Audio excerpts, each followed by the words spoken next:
생각하시는지. 사회는 교회의 이슈에 별로 관심이 없어요. 말하자면 뭐 교회가 뭐 부활절을 맞이했다든지 추수감사절을 맞이했다든지 또 뭐 전도대회를 한다든지 관심 없잖아요. 근데 교회는 세상의 이슈에 무관심해서는 안 되잖아요. 말하자면은 성경으로 세상을 보는 안경이 있어야 되거든. 응? 근데 이것이 혼돈을 일으키면 안 되거든요. 그래서 우리 종교 개혁자들은 종교를 개혁하면서 교회 안에만 머무는 하나님을 주장하지 않았어요. 칼뱅 같은 개혁신학자들이 그렇게 한 거예요. 그래서 성경이란 안경으로 세상을 좀 보자. 그리고 하나님이 세상을 이처럼 사랑하셨다. 그래서 칼뱅을 연구했던 많은 사람들, 특별히 현대신학자들 가운데, 그 가운데 칼바르트라고 하는 신학자가 있는데 이분은 1963년, 60년 전이죠. 타임지와의 그 기자회견을, 이런 대담을 하는 시간에 재밌는 얘기를 했어요. 기독교가 뭡니까? 그랬을 때에 한 손에 성경, 한 손에 신문을 들고 그 신분이 그분이 말씀하신 켈빅을 연구했던 신문을 성경으로 봐라. 그리고 그 성경이 실천돼야 될 자리가 바로 그 세상이다. 그렇게 해서 한 손에 성경을, 한 손에 신문을, 이게 개혁신학을 요약하는 요약이라고. 말하자면 교회가 세상과 어떤 소통을 해야 되느냐. 그랬을 때에 가장 함축적인 단어가 바로 이 단어였던 것 같아요. 그래서 세상이 교회에 관심이고 또 우리가 선교해야 될, 가서 헌신해야 될, 섬겨야 될, 또 우리가 빛을 발해야 될 자리가 바로 그 자리 아닌가 하는 생각을 하면서 우리 교회가 좀 신학의 폭을 넓혀야 되는, 그래서 교리 논쟁은 자꾸 이념 갈등처럼 갈등만 생기거든요. 섬기는 일, 세상을 선교하는 일, 말하자면 하나님이 세상을 이처럼 사랑하셨다는 얘기는 하나님의 사랑이 교회 안에만 머물지 않는다는 거죠. 오히려 세상에 있을 때에 예수님은 그 당시에 권력자들을, 말하자면 힘 있는 자들을 책망을 했어요. 똑같이 문제가 일어났다. 그럼 너희들에게 책임이 있는 것이다. 그리고 죄는 사실은 못 가진 자들이 더 많았어. 그들이 볼 때. 죄 짓고 사는 거는. 그래서 세리, 죄인, 없는 자들, 사회적인 약자들. 근데 예수님은 그들 편을 들었거든. 이게 기독교가 돼야 된다는 거죠. 기독교는 균형이 아니라 약자 편드는 종교예요. 재밌는 예수님의 발걸음인데 100마리 양이 있어. 99마리는 잘 따라와. 근데 한 마리가 도망을 갔어. 근데 예수님은 99마리를 들판에 있는 우리에 놔두고 어디로 가는 거아니야? 한 마리 양을 찾아놔서. 이거는 균형이 아니거든. 일방적으로 편드는 거거든. 이게 기독교가 돼야죠.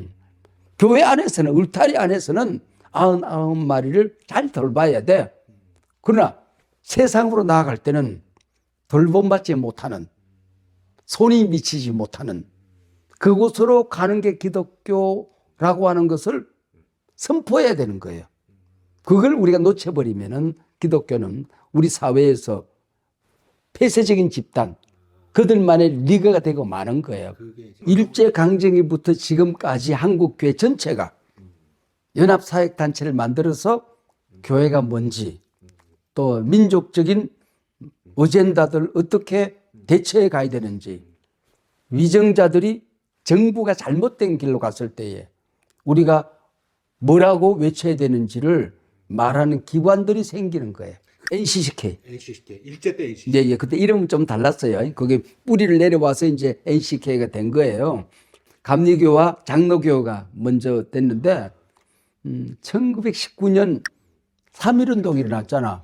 그러니까 3.1운동이 국민을 돌볼 수 있는 정부가 없어. 그때는 뭐 우리가 여기네. 보호기관이 없어. 유일하게 교회가 있는 거야. 그 3.1운동이 교회에서 교회로 번져가는 거야. 그리고 그 피해들 상처 입은 사람들, 짓밟힌 사람들을 덜 보는 게 교회야. 이제 그리고 3.1운동이 좀 잦아들 때에 교묘하게 일제가 핍박을 하는 거야. 교회를. 그때에 이거는 운상이라고 본 거. 그래서 그때 일어난 게 1924년도니까 3.1운동의 영향력 속에서 만들어진 게 그 NCK입니다. NCK의 전신 전신입니다. 그러면은 그게 우리나라 최초의 연합단체. 그래 왜 만들었겠어? 일제 한가하기 위해서. 그리고 그때 사회적인 약자들 또 피 흘리는 약자들을 치료하고 덜보기 위해서 만들어지다 보니까 연합사역단체는 항상 한거성이 있는 겁니다. 군사 독재 시절에도 계속 그 맞서는 산업사회에서도 뿌리가 이제 거기서부터 시작. 그러다 보니까 프로테스탄트 정신, 한거의 정신이 생기게 된 거예요. 그래서 민주화 과정 속에서 독재를 고문 없는 세상 만들자. 이게 이제 그들의 주장이거든. 독재는 하나님의 뜻이 아니다. 민주화 세상을 만들자. 그러니까. 그리고 도시산업 선교회와 연결을 시켜서 빈민구제 또 도시의 구로동 산업사회 속에 하나님의 공의 이걸 이제 주장하다 보니까 보수적인 사람들은 이게 본 거지. 이게 성경적인 교회 맞나? 교회가 가야 될 길이 만나야 된 의구심이 생겨나는 거죠. 그런데 마침 1988년 통일선언이 생겨요. 이걸 88선언이라고 그래. 88선언이 뭐냐면은 우리 NCK가 말하자면은 생명 공동체로서의 한민족 그리고 평화 통일 그리고 북한이라는 나라를 우리가 함께 살아가야 될 공동체로 인정하는 선언을 하는 거야. 보수가 보니까 보수는 생명 공동체로서의 한민족이 아니라 북한 선교거든. 그리고 평화 통일이 아니라 우리가 포용, 품에 안는 통일을 외치던 우리에서 오는 통일 그러고 이제 노래하던 그때니까 안 되겠다. 우리가 좀 보수적인 우리 한국교회 전체를 대변하는 인학기관을 만들자. 그게 이제 한기총으로 갔다가 한교총으로 집약되어지고 대변되어지는 연합단체가 된 것이죠. 뿌리는 어쨌든 한거였는데. 네, 예. 그래서 보수적인 어젠다를 다루기 시작한 거죠. 네. 제가 얘기할 제 역할을 하고 계시다고 보시는지. 그동안은 이제 내가 한교총 대표회장으로 들어가기 전에는 공동대표가 있었어요. 3명. 네. 그래서 공동대표 중심으로 운영이 되어졌거든요. 네. 그러면은, 어젠다가 일어날 때마다 신속하게, 성명을 내고 또 입장을 취하고 행동을 하는, 그런 것이 어려워졌어요. 그래서 1인 대표 회장으로 제가 첫 번째 들었었잖아요. 그래서 이건 내가 1년 동안 어떻게 살아오느냐는 게 중요하겠다. 그래서 내가 사회적인 재난이 상존하는 시대에 재난이 있을 때는 어떻게 발걸음을 옮겨야 된다. 사회적인 약자들이 숨도 못 쉬고 울고 있을 때는 어떻게 해야 된다. 말하자면 우리 정치 소용돌이가 있을 때는 어떻게 해야 된다고 하는 것을 만들려고 애를 썼죠.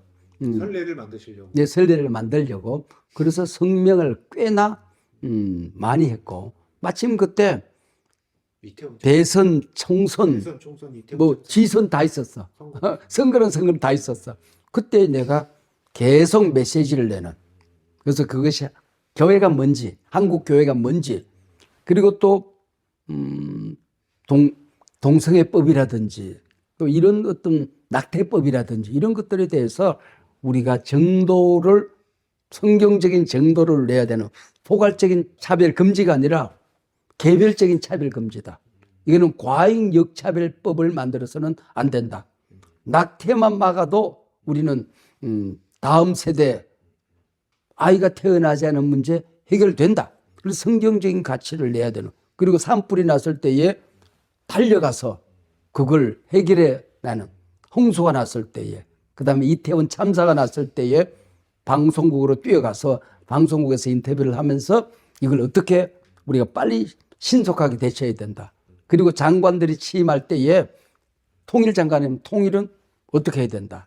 또 뭐 그때 메시지를 냈던 게 지금 이제 그 이후 4년 동안에 내가 600건 정도의 메시지를 냈어요.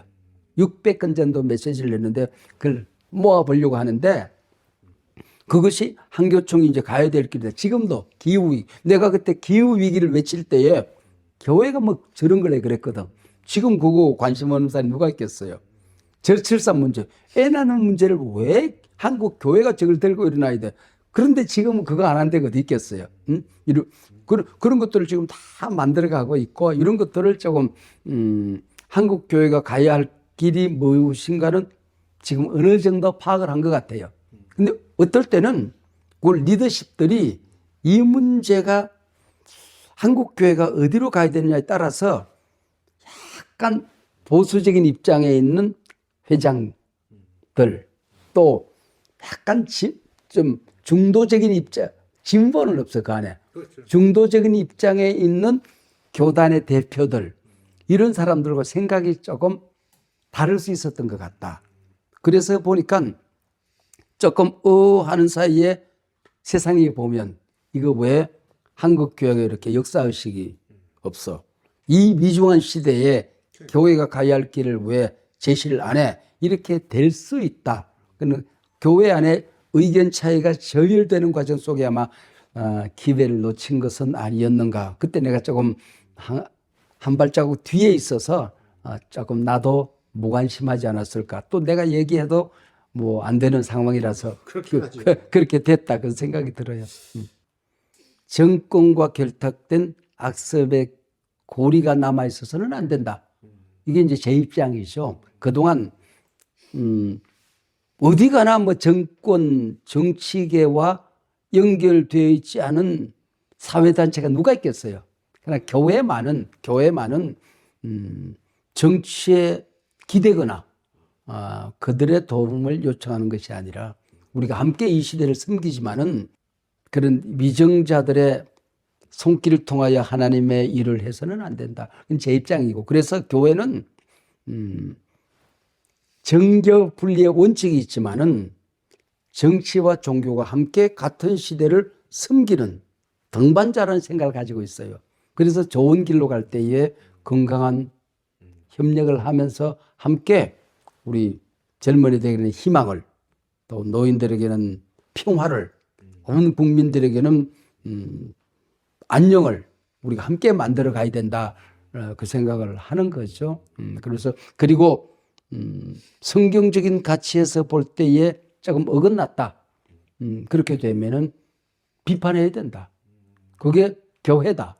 그거는 정권을 얻기 위해서나 정치에 간섭하기 위해서가 아니라 그 정치도 하나님의 손안에 있다는 것을 선포하는 거죠.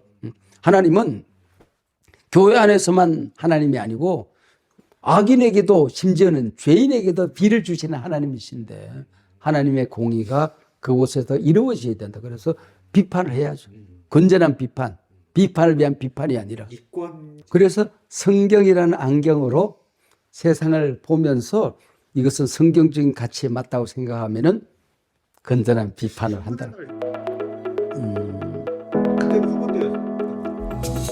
하나님이 싫어하는 것들 중에 가장 먼저가 무속과 정치의 연결이거든요. 우리나라도 마찬가지나요. 그런 것들이 있으면은 정권을 잡기 전에 끊고 가라 하는 얘기를 뭐 수도 없이 한교총은 한 거죠. 그런 것들이 좀 듣기 싫지 않았을까. 그 당시에 좀 무서운 얘기가 많이 나왔으니까. 그래서 이거는 지금 끊어야 된다. 그리고 국민 앞에 약속을 하고 가야 국민도 행복하고 하나님이 사랑하는 나라가 되고 정권도 지속될 것이다. 그러지 않으면 하나님이 기뻐하지 않는다. 국민들이 신뢰하지 않는다. 정상적인 시스템이 무너진 정부가 건강한 정부겠느냐. 이게 무속이라고 하는 게 미신이라는 게 컨트롤 타워가 잘못된 게 들어서는 거거든. 그렇죠. 응? 하나님이 국민이 컨트롤 타워에 있어서 항상 그걸 생각해야 되는데 만약에 미신이나 무속이 컨트롤 타워에 앉아 있으면은 그것들이 나라를 지배하면 어떻게 되겠어요? 그게 위정자들, 국민이 위임해준 정권을 가진 사람이 머리 꼭대기 다른 게 있으면 어떻게 되겠냔 말이죠. 그것만큼은 우리가 막아야 된다는 게 제 생각이었죠. 예. 나는 한겨청 사무실에서 만나고 싶다. 공적인 자리에서. 공적인 일을 위해서는 그 자리에서 메시지를 내겠다. 바깥에서 뭐 밥 한 그릇 먹으면서 우리가 요구하고 그쪽에 얘기 들어주고 하는 걸 양쪽 진영을 다 만나죠, 우리가. 그렇지만은 공적인 자리에서 공적인 메시지를 위해서는 바깥에서 하는 거 소용없다. 기자들이 있는 자리에서 내가 메시지를 내겠다. 그 얘기지.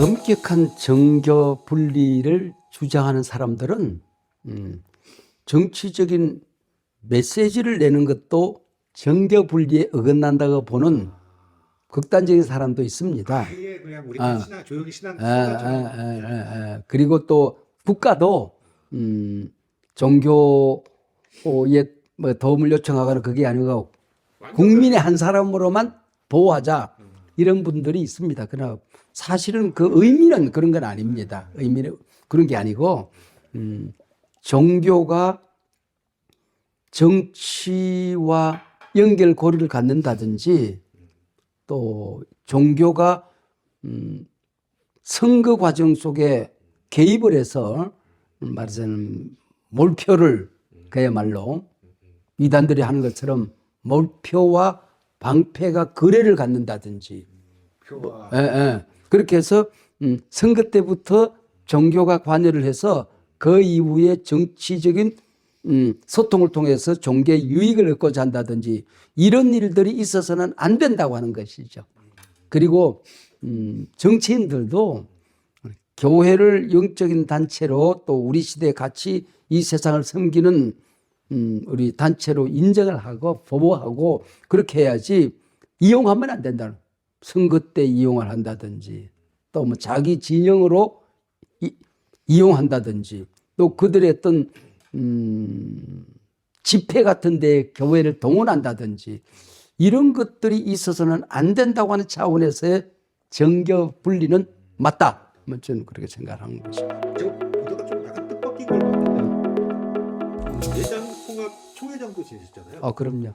근데 예장통합은 NCCK도 있고 한교총회도 있고. 그렇습니다. 그렇습니다. 제가 한교총도 만들었고 그 다음에 NCK도 만든 가장 중심 교단이죠. 한 교단이 어떻게 양쪽에 있을까요?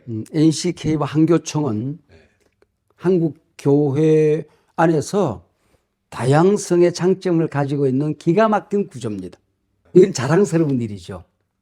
그러니까 어떻게 그게 가능해요? 천주교 교구가 있고 정의 뭐 천주교 정의 사제 구연인가 뭐 그런 단체가 있잖아요. 이게 기가 막힌 다양성의 장점이잖아요. 구조잖아요. 말하자면은 하나님의 특별 계시를 다루는 교단도 있어야 되고 일반 계시 말하자면은 세상에서 우리가 어떤 역할을 해야 되는가를 우리가 그게 바로 한 손에 성경 한 손에 신문이에요. 1924년 NCK를 만들 때 우리 교단이 중심이 돼서 만들었어요. 그 다음에 한기청을 만들 때 한경직 목사님 중심으로 만들었어. 그 다음에 한교총이 우리가 태생될 때에 가장 중심 교단이 통합이야. 왜 이게 가능할까? 그러니까 궁금하다 그 얘기 아니에요. 그게 왜냐하면 우리 교단의 신학은 중심에 서는 신학입니다. 양극단에 치우친 그러니까. 아령의 양극단을 극자 극우를 배제한 건강한 사람들이 함께 보는 단체. 신학적으로도 보수와 진보가 성경 안에 있습니다. 예수님이 그렇습니다. 그래서 양쪽의 장점을 잘 사가지고 그 장점을 살리면서 가는 교단입니다. 양쪽에 단점이 있을 수 있잖아요. 그것과 끊임없이 간단 없이 대화를 하면서 정심으로 함께 모아가는 겁니다. 중용, 가운데가 아니라 중심, 성경적인 중심, 기독교 2000년의 중심, 말하자면은 우리가 지금까지 있었던 모든 신학의 중심에서 모든 것을 포용하는 그런 신학적인 입장을 가지고 있습니다. 신학이라고 하는 거는 어느 날 하루아침에 하늘에서 뚝 떨어진 게 아니거든요. 그렇죠. 장구한 세월 동안 그 사회적인 맥락 속에서 정반합의 토의 과정을 거치면서 지금의 기독교가 생긴 거잖아요. 이걸 다 존중한다는 거죠. 성경에서 벗어난 것이 아니면, 예수님이 단호하게 거절한 것이 아니면 우리는 품고 대화한다. 진보도 버리지 않는다. 품기가 어려운 부분이 분명히 있잖아요. 있을 수 있는데 그 노력은 네. 포기하지 않는 거죠. 포기한다. 성경은 좌도 있고 우도 있고, 그랬을 때 좌에서 우를 품을 수 있지 않느냐, 우에서 좌를 품을 수 있지 않느냐. 그래서 통일 때문에 갈라졌다고 그랬잖아요. 통일 문제 때문에. NCK가 말하는 민족 공동체, 또 생명 공동체, 그 틀 안에서 평화 통일을 주장하는 것이 정말 버려야 될 가치인가? 맞잖아요. 그다음에 그것을 하다 보니까 공산주의를 우리가 품고 나가야 되는 것은 아니지 않느냐.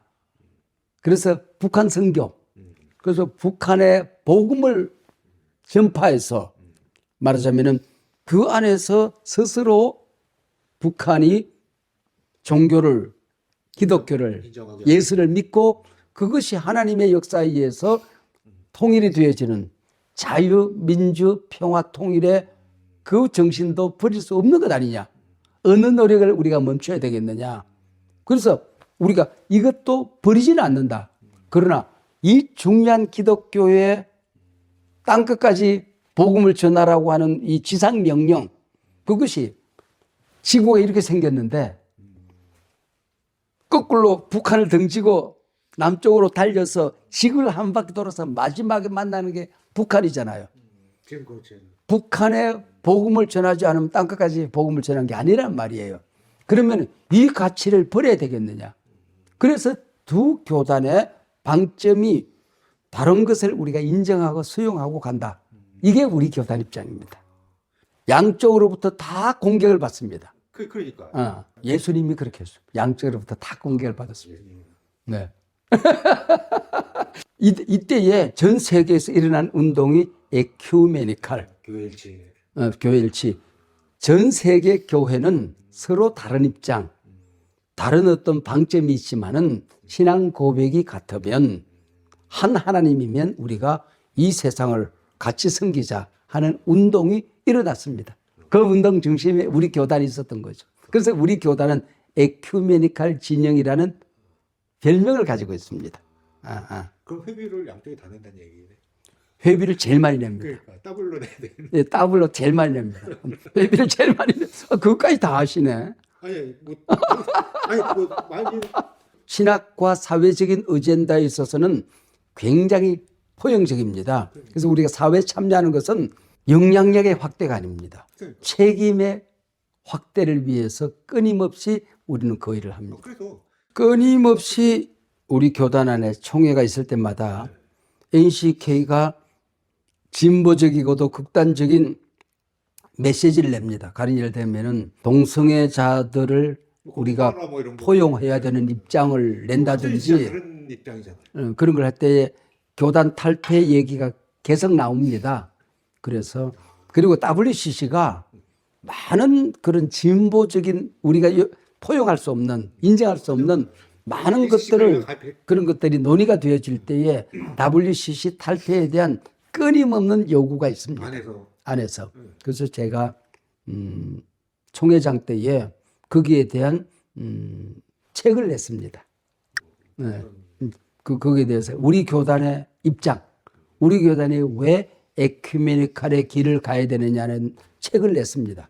책을 내고 총회 석상에서 우리 교단이 가야 될 에큐메니칼의 길은 이겁니다. 우리 교단은 복음주의 에큐메니칼 교회입니다. 기둥이 두 개입니다. 날개가 두 개입니다.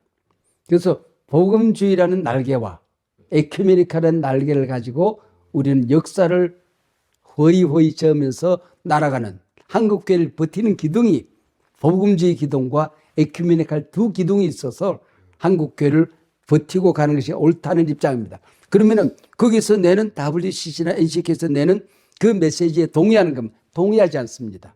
그리고 우리가 그 안에 있기 때문에 극단적으로 가지 않고 복음적인 입장에서 에큐메니칼 운동이 가능해집니다. WCC가 성경을 버리지 않고 하나님의 뜻을 버리지 않고 끊임없이 시대적인 어젠다를 다루면서도 유지되는 것은 우리 교단 같은 복음주의적인 교단이 있기 때문에 가능합니다. 그러면 어떻게 해야 됩니까? 그것이 마음에 안 들 때에 떠나야 됩니까? 우리는 안방 가운데 앉아있는 교단입니다. 오히려 더 깊숙이 들어가서 우리 교단의 그런 복음적이고 성경적이고 역사적이고 사회 참여적인 그런 중심의 교단이 더 열심히 참여해서 우리가 바람직한 방향으로 끌고 가야지. 안방에 앉은 주인이 그걸 떠나면 되겠습니까?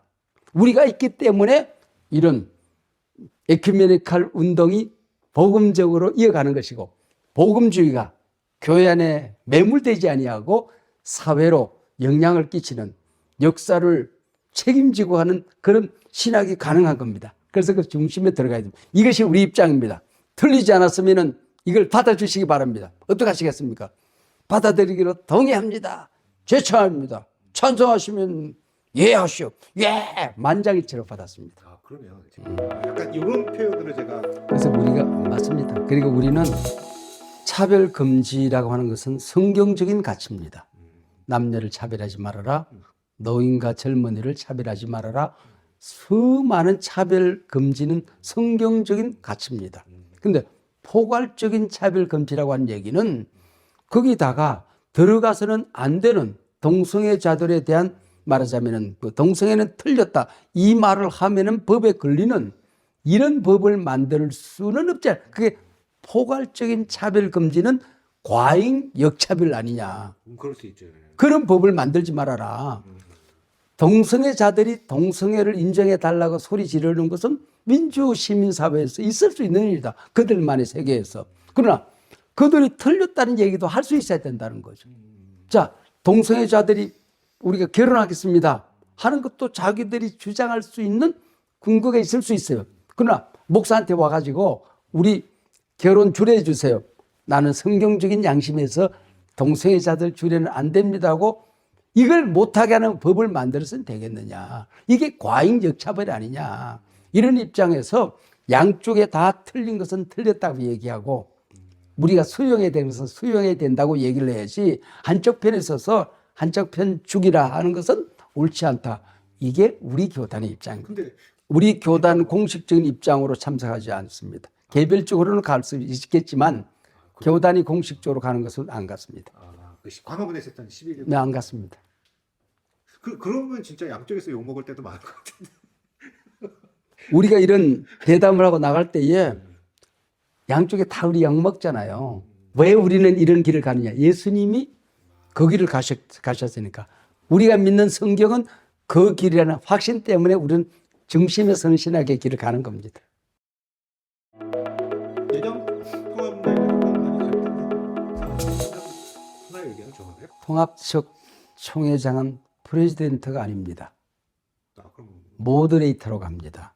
모더레이터는 의장입니다. 의장. 말하자면 최고 꼭대기에서 모든 정책을 결정하고 예산을 집행하고 인사권을 가진 사람이 아닙니다. 회의의 주재자 같은 느낌. 회의의 주재자 같은 의장입니다. 역할은 부서들이 있습니다. 교육, 선교, 사회, 뭐 온갖 그런 부서들이 있을 거잖아요.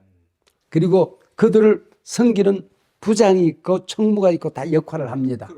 그러면은 그들이 연구하고 거기에 대의원들이 들어 있습니다. 실행위원이라고 이름합니다. 1,500명 총대 가운데 나는 1년 동안 사회부서에 가서 우리 사회적인 어젠다를 다루고 섬기는 역할을 하고 싶습니다. 거기 갑니다. 나는 선교 역할, 나는 전도 역할, 나는 다음 세대 교육에 대해서 난 연구하고 해서 거기 들어가는 거예요.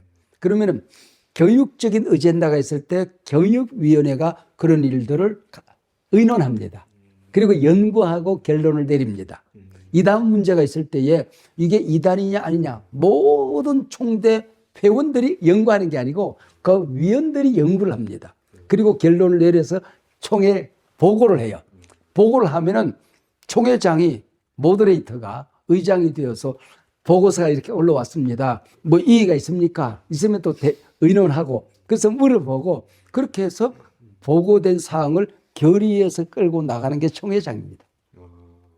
그러니까 민주주의는 이렇게 하는 것이라고 하는 것을 보여주는 가장 대표적인 그런 어떤 모델을 가지고 있는 거죠. 민주주의라고 하는 게 우리 성경에서 나왔고 지금 얘기했던 대의정치, 대의정치가 바로 국민의 대표가 있듯이 교회 대표가 있어서 이런 일들을 감당하게 하는 것이 우리 교회고 정치입니다. 중요한 의견은 3분의 1을 받아야 됩니다. 3분의 2나요? 3분의 2. 그리고 중요한 의견은 다른 생각이 있는 덜 중요한 어젠다들은 과반수로 통과를 합니다. 3분의 1을 얻기는 쉬운 일이 아닌데 그리고 그래도 3분의 1을 얻고 끝나는 것이 아니고 네. 그걸 가지고 다 책자로 만들어서 우리 노회라고 하는 거, 총회 산하에 노회가 또 이제 수십 개가 있을 거잖아요. 그래 내려 보내요. 그러면 모든 또 노회에서 토의를 해요. 예를 들어서 법을 이렇게 바꾸자가 올라왔는데 이런 동의하십니까? 그랬을 때에 또 동의합니다. 그럼 노회가 다 또 이렇게 보내죠. 우리 노회는 동의했습니다. 우리 노회는 반대했습니다. 그러면 그걸 통해서 일종 어떤 거는 3분의 2, 어떤 거는 과반으로 이제 통과하잖아요. 그러면 총회장이 다 수집해가지고 총회와 총회 중간에 공포를 해요. 아무개 법안은 통과됐습니다. 땅땅땅. 여러분들이 총회에서 결의했지만은 이것은 통과가 안 됐습니다. 땅땅땅. 아, 총회에서 통과가 됐는데 다시 각 노회에서 네. 얘기해가지고 수의 과정이라고 그러는데 그 수의 과정을 거쳐서 공포를 해야 총회 통과가 유효합니다. 굉장히 민주적이죠. 그러니까 네. 자 아마 국회도 그렇게 하면은 편안할 거예요. 국회가 우리 총회 와서 좀 배우면 좋겠어. 그러니까 그게 기본적으로 통합의 정신인가요? 네. 우리 어디 한 장로교의 정신입니다. 한국교회 그렇게 호락호락하지 않습니다.